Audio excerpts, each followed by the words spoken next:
UP NEET round 1 के allotment के बाद सन्नाटा छा गया भैया, सन्नाटा छा गया। ऐसा कट ऑफ स्टैट्स, इतना ज्यादा फीस इंक्रीमेंट के बाद एक्सपेक्टेशन थी कि भैया बहुत ऊपर रैंक तक यूपी में इस बार हमें कॉलेज के अंदर अलॉटमेंट देखने को मिलेंगे। मतलब 1-1 करोड़ रुपए अब फीस हो चली है ना। ऐसे माइनॉरिटी कॉलेज है जहां पे 1 करोड़ फीस है और वहां पे भी काटा हिला नहीं है, उल्टा कट ऑफ बढ़ गया है। और ये चीजें देखने को मिली और भाई पेरेंट्स और बच्चों के लिए डर का माहौल है। बहुत सारे लोग इससे डरे हुए हैं। ये वीडियो सिर्फ कट ऑफ एनालिसिस को लेके नहीं है, ये वीडियो पूरे प्रोसेस को लेके है और यहां से किस तरीके से नेक्स्ट स्टेप आपको करना है और ये कट ऑफ क्या अटल सत्य है, क्या इसमें चेंजेस आएंगे या नहीं आएंगे, उस पर बात करते हैं। सबसे पहली चीज ये मान लो कि यार ये कट ऑफ जो आप देख रहे हो ये ओवर हाइप चीज, ऐसा पॉसिबल ही नहीं हो सकता है। इतना ज्यादा क्रेज बढ़ गया हो कि भाई 1-1 करोड़ रुपए लोगों के पास हैं एंड वो लेने के लिए रेडी अगर हैं तो भैया दुनिया भर के डीम्ड ऑप्शंस अवेलेबल हैं, ठीक है, उन पेरेंट्स के लिए, उन बच्चों के लिए, ठीक है। तो प्राइवेट कॉलेज के अंदर कट ऑफ में बड़ा अच्छा खासा जंप आपको देखने को मिलेगा। ये कट ऑफ बिल्कुल भी सत्य नहीं है। अगर आप थोड़ा सा कट ऑफ एनालिसिस में बात कर लेते हैं तो आप देख सकते हो कि हर कॉलेज के अंदर अच्छा खासा फीस इंक्रीमेंट थोड़े टाइम पहले ही देखने को मिला था। सबको पूरा आइडिया है इस चीज़ का, बाकायदा डीजेबी की नोटिस आई थी, है ना। 80 लाख के साथ शारदा नंबर 1 पे है। 80 लाख रुपए का आसपास का बजटिंग वो ले रहा है आपसे। 473 नंबर पे, 473 नंबर पे इस बार अलॉटमेंट देखने को मिला है और बहुत माइनर सा डिफ्लेक्शन भाई साहब आपको देखने को मिला है। 82,000 गया था 2024 में, मात्र 86,000 पे बंद हुआ है। खैर इसमें तो एक्सपेक्टेशन भी नहीं थी क्योंकि लोकेशन बड़ा प्राइम है और ग्रेटर नोएडा सेंट्रल लोकेशन पे कॉलेज स्टैब्लिश है, तो लोकेशन भी इंसान की पहली डिमांड होती है एंड कट ऑफ भी है। तो ये सारी चीज़ें हैं, लेकिन हालांकि काफ़ी ज़्यादा निराशाजनक बात यहाँ पे कुछ नीचे वाले ऑप्शंस पे हैं जहाँ पे 75 लाख का आप देखोगे। जैसे केएमसी मेडिकल कॉलेज महाराजगंज है, 75 लाख रुपीज़ का बजट है और 4,75,000 पे गया था। इस साल उम्मीद थी कि भाई 5 को पार करेगा, उल्टा कट ऑफ जो है 326 पे जाके बंद हो गया है और 1,48,000 का डिफ्लेक्शन देखने को मिल रहा है, जो कि बिल्कुल भी एक्सेप्टेबल नहीं है कि भाई इतना ज़्यादा डिक्रीमेंट आपको इस कट ऑफ स्टैट्स के अंदर देखने को मिल रहा है। तो ये सारे कॉलेजेस के साथ है, ये बहुत बड़ा चेंज आपको देखने को मिलेगा। राउंड 1 की काउंसलिंग आप समझिए ऐसा कि भैया इसके बाद फ्री एग्जिट है, मतलब कोई कुछ नहीं करना। अगर आप काउंसलिंग छोड़ना चाहते हो, that's it, you can do it. आपका पूरा रिफंड जो सिक्योरिटी मनी है जो आप प्राइवेट कॉलेज के लिए पार्टिसिपेट कर रहे हो 2 लाख रुपए आपके खाते में वापस आ जाएंगे। तो आपको इतना घबराना और परेशान होने की ज़रूरत नहीं रहती है। इसलिए बहुत सारे बच्चे जो मल्टीपल पोर्टल्स लेके चलते हैं वो यूपी में ज़रूर पार्टिसिपेट करते हैं, अपने लक को ज़रूर आजमाते हैं कि भाई एक बार देख लेते हैं, है ना, कुछ नहीं तो फ्री एग्जिट लेके अपना पैसा तो रिफंड ले ही लेंगे। तो इस वजह से यहाँ पे डिफ्लेक्शन एक बड़ा आने वाला है। गवर्नमेंट कॉलेज के अंदर कोई ज़्यादा बड़ा डिफ्लेक्शन यहाँ पे अपने को देखने को नहीं मिलने वाला है, ठीक है। नियर अबाउट आप मान के चलिए कि 523, 521 और 521 ये लास्ट कट ऑफ रहा है अनरिजर्व ओबीसी ईडब्ल्यूएस के लिए। एससी एसटी के लिए 413 और 269 ये कट ऑफ रहा है। तो मतलब यहाँ तक एडमिशन हुआ और यही कुछ हम प्रेडिक्ट भी करके चल रहे थे, एग्जैक्टली सेम कट ऑफ गया है। और यहाँ से ज़्यादा बड़ी उम्मीद भी मत कर लेना कि भैया एमबीबीएस के अंदर जो है स्ट्रे राउंड्स के अंदर या उससे ऊपर कुछ बहुत ऊपर जंप देखने को मिलने वाला है। गवर्नमेंट के लिए नियर अबाउट अ फाइनल इसको मान के चलिए, लेकिन प्राइवेट के लिए अटल सत्य नहीं है और यहाँ पे बहुत बड़े चेंजेस आपको देखने को मिलेगा। तो बिल्कुल भी मायूस होने की जरूरत नहीं है, परेशान नहीं होना है।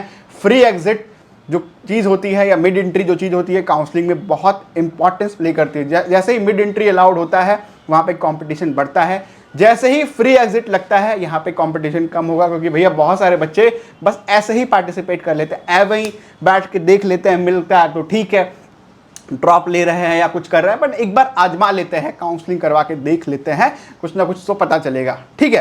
तो इस वजह से यहाँ पे एक अच्छा शिफ्टिंग मुझे लग रहा है देखने को मिल सकता है और नियर अबाउट ये शिफ्टिंग जो होगा वो 80 नंबर के आसपास को आपको देखने को मिल सकता है। मतलब हाँ बिल्कुल 250 नंबर से नीचे भी इस बार पॉसिबिलिटी बन सकती है उत्तर प्रदेश में प्राइवेट एमबीबीएस सीट लेने के लिए।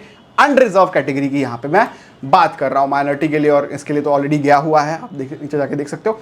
अब बात कर लेते हैं, स्टैट्स सबके सामने ही है, आप खुद जाके भी चेक कर सकते हो। सबसे इंपॉर्टेंट चीज़ जो बच्चा गलती करता है वो होता है प्रोसेस और शेड्यूल के ऊपर।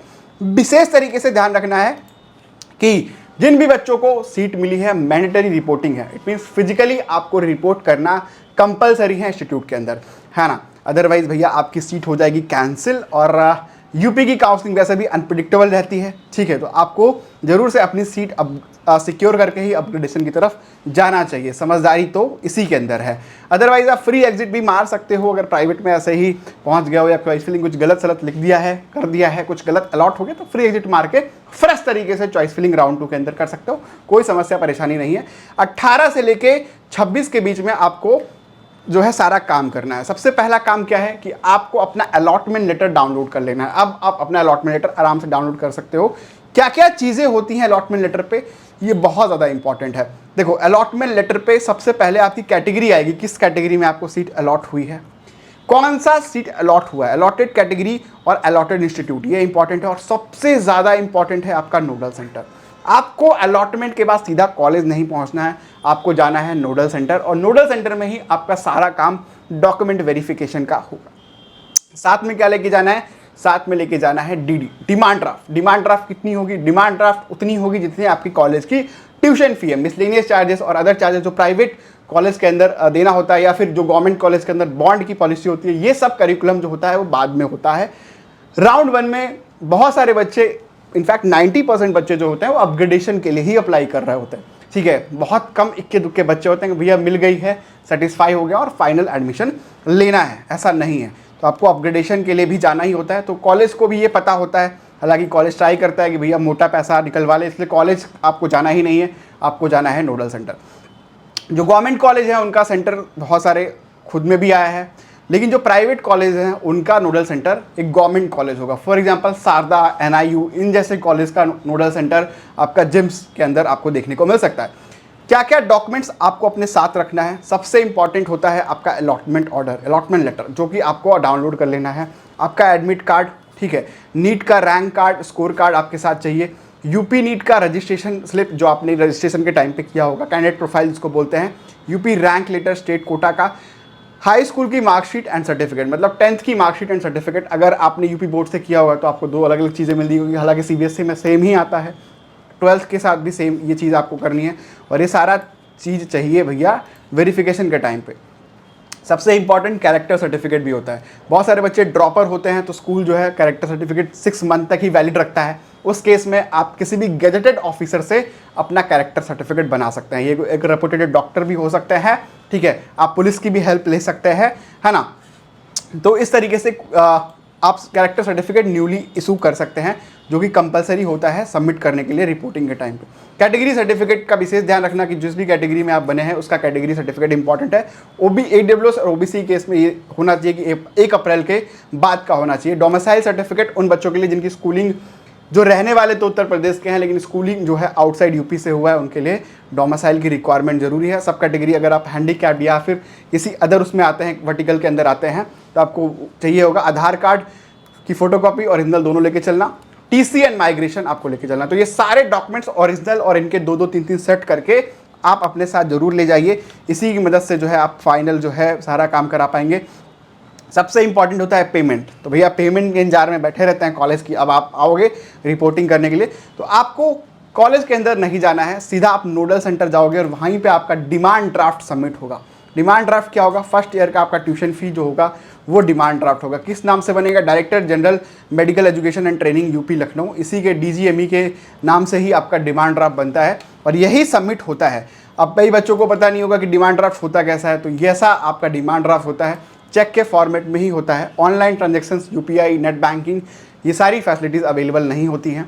डिमांड ड्राफ्ट बेसिकली ऐसा होता है कि आप किसी भी बैंक में जाओगे और वहाँ पे आप डिमांड ड्राफ्ट उनको बोलोगे कि मुझे पर्टिकुलर डिमांड ड्राफ्ट बनाना है, किसके नाम से बनाना है वो आप नाम उनको दे दोगे, है ना, उस नाम से पर्टिकुलर डिमांड ड्राफ्ट बन जाएगा। बशर्ते आपके अकाउंट में उतना पैसा होना चाहिए, और यही डिमांड ड्राफ्ट जो होता है आपको एडमिशन के टाइम पे लगेगा, है ना, जिसमें बस फर्स्ट ईयर की फीस होगी। वहाँ पे अगर आप चेक लेके चले गए या बाकी चीज़ें लेके चले गए तो यार वो वैलिड नहीं होता है, उसमें प्रॉब्लम्स कई बार क्रिएट हो जाती हैं बच्चों के साथ, पेरेंट्स के साथ। तो इस चीज़ का भी आपको विशेष यहाँ पे देख लो, सीधा सीधा बहुत सारी चीज़ें लिखी रहती है कि भैया टाइम पे नहीं गए तो सीट कैंसिल हो सकती है, नहीं गए तो सीट कैंसिल हो सकती है। और जिन बच्चों ने डिसाइड कर लिया कि फ्री एग्जिट लेना है, उनको नोडल सेंटर पे जाने की कोई ज़रूरत नहीं, उनको कुछ भी करने की ज़रूरत नहीं है। पोर्टल में विड्रॉ का ऑप्शन नहीं होता है बाय डिफ़ॉल्ट। अगर आप सब छोड़ देंगे सीधा आप सेकंड राउंड में पार्टिसिपेट कर लेंगे और आप फ्री एग्जिट माने जाएंगे। कोई भी घबराने परेशान होने की बात नहीं है। बहुत सारे लोग जो आपको डरा रहे हैं, धमका रहे हैं कि भैया आप तो प्राइवेट कॉलेज का भी ऑप्शन नहीं मिलेगा, तो उनको बोलो कि भैया काउंसलिंग प्रोसेस से हमको चलना है। अभी बहुत सारी चीज़ें आपको देखने को मिलने वाली है, घबराने का नहीं, पैनिक करने का नहीं। कोई भी दिक्कत, समस्या, परेशानी आती है तो टीम से जरूर कनेक्ट करिएगा। धन्यवाद, थैंक यू।